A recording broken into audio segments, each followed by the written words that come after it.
चलो लिखो भाई एलिप्स। भाई साहब पीसीएम की कॉपी में से केवल मैथ्स का सेगमेंट निकालो और वहां करना शुरू करो। कॉपी ले ले ढंग से, पेजेस दे दो इसको, या बाहर से A4 पेजेस लेके आओ। जाओ जाओ जाओ फटाफट, और ढंग से लिखोगे सारी बात।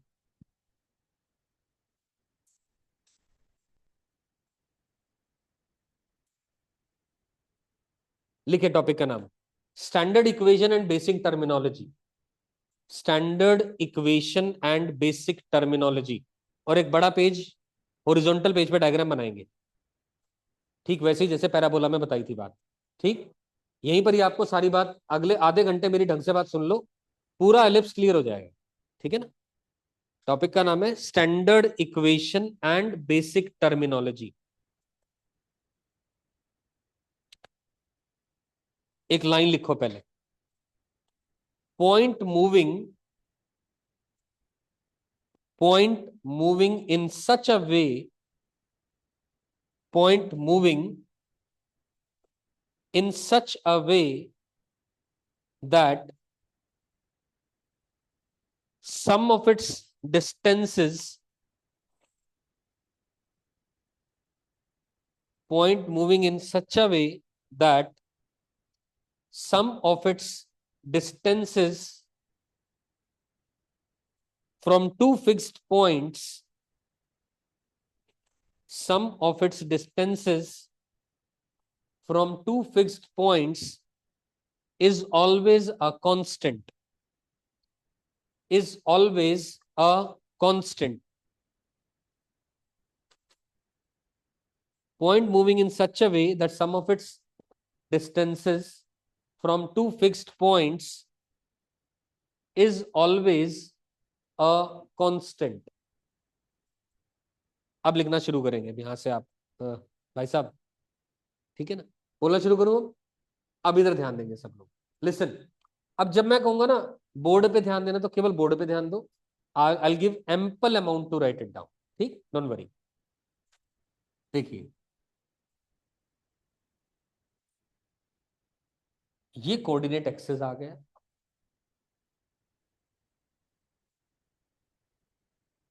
ये एलिप्स की शेप होती है, ठीक है ना, ये एलिप्स की शेप होती है। ये ओ पॉइंट है, 0,0। ओ कहलाता है सेंटर। स्टैंडर्ड एलिप्स की बातें कर रहा हूं, ओ इज द सेंटर। ये पॉइंट है F1, ये पॉइंट है F2। F1 का कोऑर्डिनेट हम लोग मानते हैं C,0, जिसको हम AE,0 भी मानते हैं finally. C is equal to AE यानी, और F2 का कोऑर्डिनेट है -C,0 या फिर माइनस का AE,0।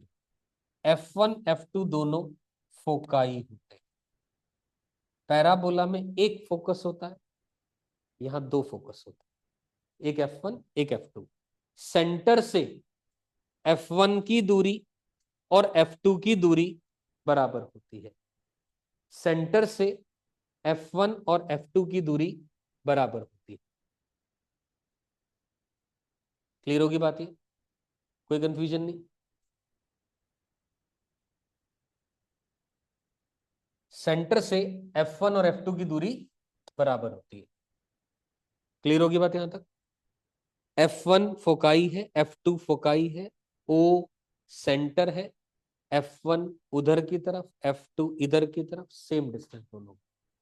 अब इस एक्सिस को बोला जाता है मेजर एक्सिस। इसका ये पॉइंट इज A1, ये पॉइंट इज A2। A1 का कोऑर्डिनेट होता है A,0, A2 का कोऑर्डिनेट होता है -A,0। जो A1 A2 है उसकी लेंथ 2a है, उसको कहते हैं मेजर एक्सिस। ये वो एलिप्स की बात कर रहा हूं मैं जब A B से बड़ा हो। अब B क्या है अभी बात करते हैं, है ना। क्लियर होगी बात यहां तक? A1 A2 is called as major axis. ये पॉइंट है B1, इसका कोऑर्डिनेट है 0, B। ये पॉइंट है B2, इसका कोऑर्डिनेट है 0, -B। B1 B2 को कहा जाता है, इसकी लेंथ बन गई 2B, और 2B is called as minor axis. 2B कहलाती है माइनर एक्सिस। क्लियर होगी बात ये? A1 A2 इज 2A यानी मेजर एक्सिस की length, B1 B2 is 2B यानी माइनर एक्सिस की लेंथ। क्लियर होगी बात ये? इन दोनों एक्सिस को एक साथ कहते हैं हम लोग प्रिंसिपल एक्सिस। इन दोनों को एक साथ क्या कहते हैं? Principal axis. क्लियर होगी बात ये? एक मेजर एक्सिस, दूसरा माइनर एक्सिस, दोनों एक साथ कहलाती है प्रिंसिपल एक्सिस। क्लियर होगी बात ये? कोई कंफ्यूजन नहीं इस बात में? ठीक है। अब आते हैं एक और पॉइंट पर। ये पॉइंट माना मैंने P, उसका कोऑर्डिनेट माना x, y। ये कोई भी पॉइंट है जो कि एलिप्स के ऊपर लाई कर रहा है, जिसका मैं लोकस निकालना चाह रहा हूं। ठीक होगी बात ये? This is a point lying on the curve whose locus is to be found. Clear है? हमने क्या कहा?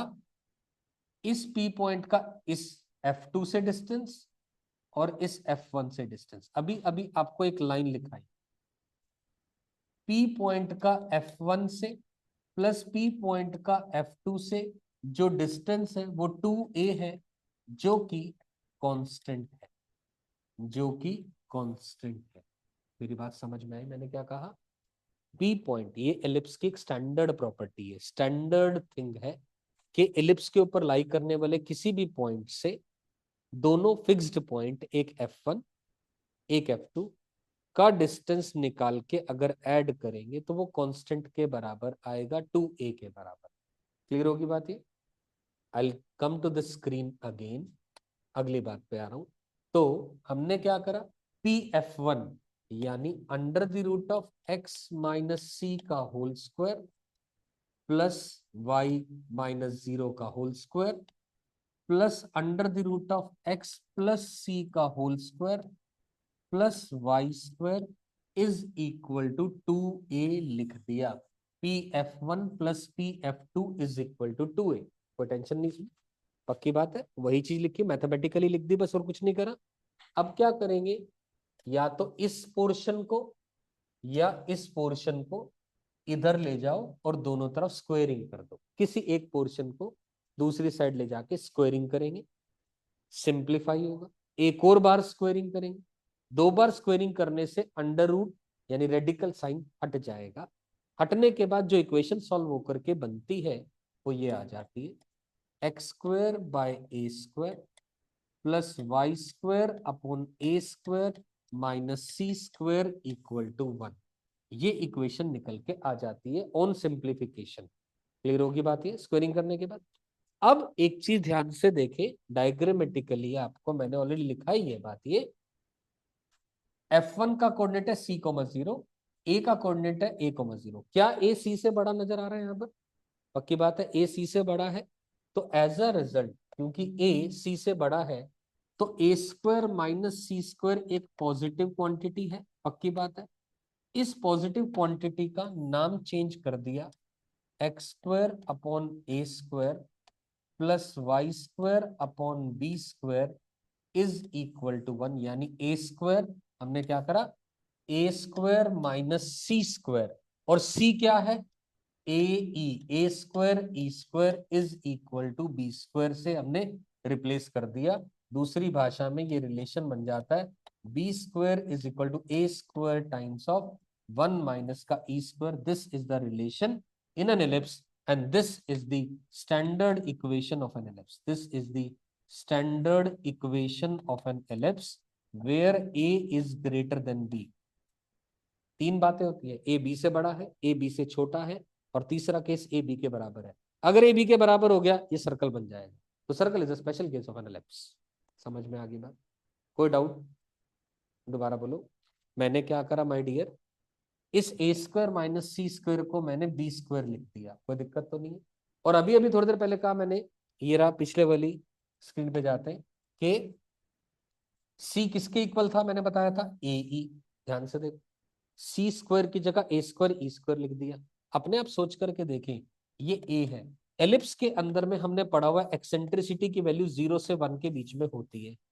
ए को अगर किसी नंबर को अगर किसी एक नंबर से मल्टीप्लाई करते हैं जो 1 से छोटा है, तो वो और छोटा ही तो होगा। तो इसीलिए ए ई की वैल्यू ए से पहले आ जाती है। समझ में आ गई बात? पक्का क्लियर है? तो आपको अभी मैंने क्या सिखाया, एलिप्स बना दिया, उसकी स्टैंडर्ड इक्वेशन कैसे डिराइव होती है बता दी, उसमें एक रिलेशन आता है ये बता दिया, और कुछ कुछ बातें एलिप्स की, जैसे मेजर एक्सिस का मतलब, माइनर एक्सिस का मतलब, फोकाइज का मतलब। A1 A2 are called as vertices. A1 और A2, A1 और A2 को बोलते हैं वर्टेक्स। यहाँ पर दो वर्टेक्स है, पैराबोला में एक वर्टेक्स था, यहाँ पर दो वर्टेक्स है। क्लियर होगी बात? ये वर्टेक्स के कोऑर्डिनेट आ गए। और ए जो है, ये लिख लीजिएगा चाहे, ए जो है पक्की बात है सी से बड़ा है, ये अपने को ऑलरेडी बात समझ में आ रही है। B1 B2 माइनर एक्सिस की लेंथ है। इतनी बातें क्लियर हो गई। और ओ यानी सेंटर, यानी 0,0। क्लियर होगी बात ये? पक्का? कोई कंफ्यूजन नहीं? अब आराम से लिखे ये सारी बात, उसके बाद आगे चलेंगे।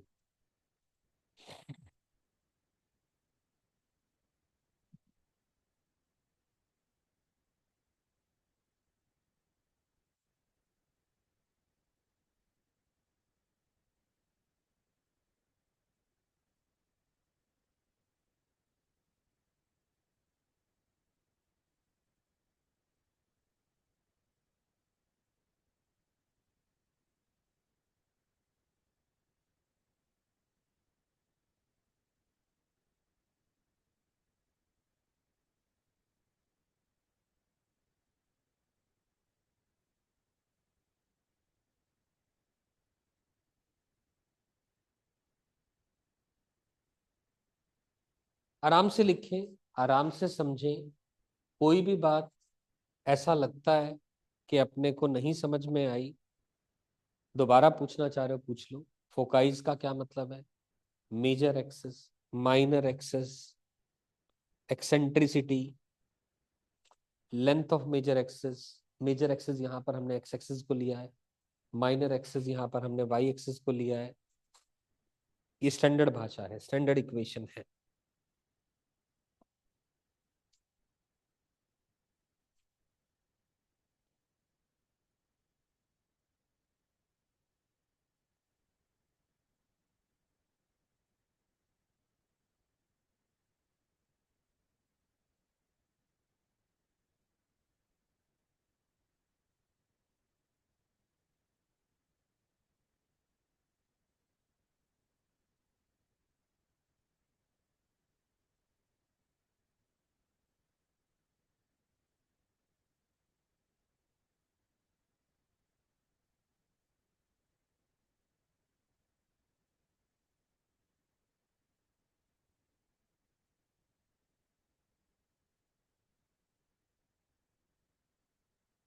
तो समझ में आ गई बात?